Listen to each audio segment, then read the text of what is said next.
All right, so today we're diving into a poem that, let's be honest, you probably know. Edgar Allan Poe's The Raven. But we're going to look at it in a way you've likely never considered. Because what if this classic spooky story isn't just about a talking bird? What if it's actually a shockingly precise map of the human mind as it breaks down from grief? So here's our game plan. First, we'll uncover the psychological pattern hiding just beneath the surface of the poem. Then, we'll walk with the narrator through his first stages, denial and bargaining. After that, we'll see him totally lose it with anger and depression. And finally, we'll get into Poe's really dark, twisted version of acceptance and what it really means to be haunted by that one single word. It's one of the most famous lines ever written, right? That one word just echoes and echoes. But its real power isn't just that it sounds creepy, it's what it does to the guy who's forced to listen to it over and over. But what if it's more than just a sound? What if it's actually the key to his entire psychological state? Let's just try this on for a second. What if we reframe the whole poem? What if nevermore isn't just some random word a bird learned, but it's a diagnosis for a soul completely trapped in the stages of grief? Could it be that Poe, way before modern psychology was even a thing, perfectly mapped out the entire devastating journey of human sorrow? Okay, so this is the core idea right here. We're going to see just how perfectly the narrator's emotional freefall in The Raven lines up with a famous psychological framework for grief, the Kubler-Ross model.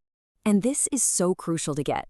His spiral into madness isn't chaotic, it's not random. It's actually a structured psychological breakdown. Every reaction, every question, all of his despair, it all follows this predictable and just devastating pattern of a mind trying to deal with an unbelievable loss. Let's start right where the narrator does, in those first stages of grief. This is where he's using his brain, his intellect, like a shield, trying to logic his way out of the pure, raw pain that he's feeling. You know, denial is really the mind's first line of defense. Instead of actually facing the crushing reality of his loneliness and his loss, the narrator is desperately trying to find any logical, everyday reason for the strange things happening around him. And you see the evidence for this all over the early parts of the poem. He hears a tapping, and his brain immediately goes to, "'Tis some visitor." He even whispers Lenore into the empty hallway, which is just this heartbreaking attempt to fill that void with something that makes sense. He's literally hoping for an echo, for anything to ground him. But then the Raven shows up. It's big, it's black, it's undeniably weird, and denial just starts to fall apart. So he switches tactics. He moves from just refusing reality to a new kind of mental game, bargaining. And he's not really negotiating with God here, he's negotiating with himself, just trying to make the situation make sense.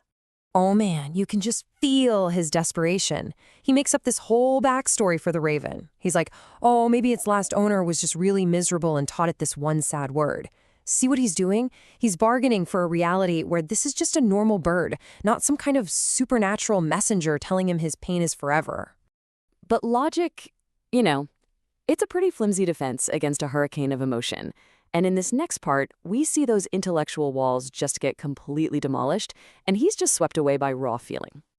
This is it. This is the big turning point. The bird's endless repetition of nevermore just chips away and chips away at his rational mind until there's absolutely nothing left. The chess match is over. Now he's face to face with his grief. And it is raw. Psychologically, this makes total sense. Anger is often a release valve. When you can't fight the real source of your pain, which in this case is death itself, you find something else to scream at. And for our narrator, that Raven becomes the perfect target. It's a living, breathing symbol of the universe's unfairness. And his whole vibe just flips. He goes from being intellectually curious to just pure rage. He's screaming at the bird, calling it a demon, a prophet of evil. The Raven has become the physical form of his pain, and he tries to throw it out. "Be that word our sign of parting," he yells. He's literally trying to banish his own sorrow. But anger, man, it burns a lot of fuel. And what's left after that fire burns out is just cold ash. Depression kicks in when he realizes his rage did nothing. The bird is still there, the pain is still there, and hope just starts to evaporate. This moment is just devastating. Is there balm in Gilead? It's a question from the Bible, and he's basically asking, is there any comfort for my suffering? Anywhere in the universe? Is there any hope? It is his last desperate plea. And the answer he gets is the same one he's been hearing all night, nevermore. And that's it. That's the moment his spirit completely breaks. So now we're at the final stage. But this is where Poe just completely veers off the road of modern psychology. He takes us down a path that doesn't lead to healing. It leads to eternal damnation. Okay, check this out, because this comparison is everything. On one side, you have traditional acceptance, right? It's about finding peace, healing, moving forward. But on the other side, you've got Poe's version. It's this grim, cold resignation. The narrator doesn't move past his pain. He decides to live inside it forever.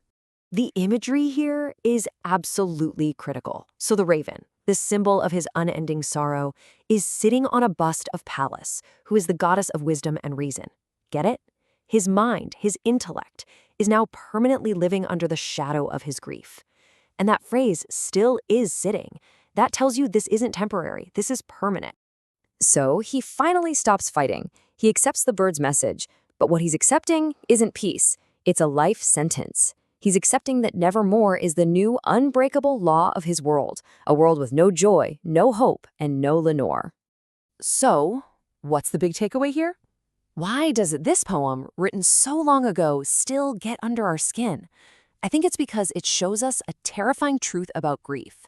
Sometimes you don't get out. And this is the bottom line. We really like to think of grief as a journey, right? A path that leads to a destination called healing. But what Poe shows us is that sometimes it's not a path forward at all.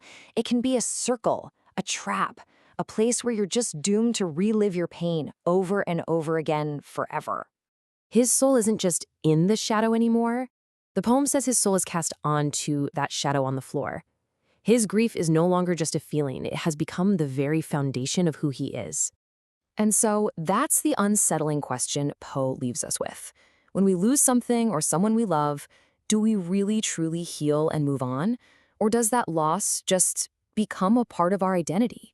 A quiet raven, sitting in the back of our mind, a constant reminder of what we've lost, forevermore.